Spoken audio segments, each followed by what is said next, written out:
Hello friends, ఎలా ఉన్నారు? మనందరికీ గ్రూప్ 2కి గ్రూప్ 1కి ఉపయోగపడేటట్టు మనము ఏపీకి సంబంధించిన ఆర్థిక అంశాలు అందిస్తున్నాము. రాష్ట్ర అప్పు 4,85,490 కోట్లండి. ఈ విధంగా కేంద్ర ప్రభుత్వం వెల్లడి చేసింది. అలానే తెలంగాణ అప్పు 3,89,672 కోట్ల రూపాయలని కేంద్ర ప్రభుత్వం తెలిపింది. ఈ మేరకు సోమవారం లోక్సభలో ఒక ప్రశ్నకు కేంద్ర ఆర్థిక శాఖ సహాయ మంత్రి పంకజ్ చౌదరి లిఖితపూర్వక సమాధానం ఇచ్చారు.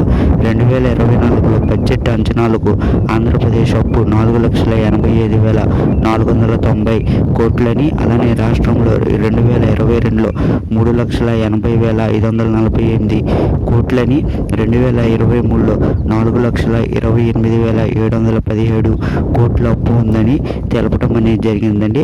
ఆంధ్రప్రదేశ్ తెలంగాణ కంటే ముందు తమిళనాడు అప్పు 8,34,543 కోట్లు, ఉత్తరప్రదేశ్ అప్పు 7,69,245 కోట్లు, మహారాష్ట్ర అప్పు 7,22,887 కోట్లు, పశ్చిమ బెంగాల్ అప్పు 6,58,426 కోట్లు, కర్ణాటక అప్పు 5,97,618 కోట్లు, రాజస్థాన్ అప్పు 5,62,494 కోట్లతో ఉన్నాయి.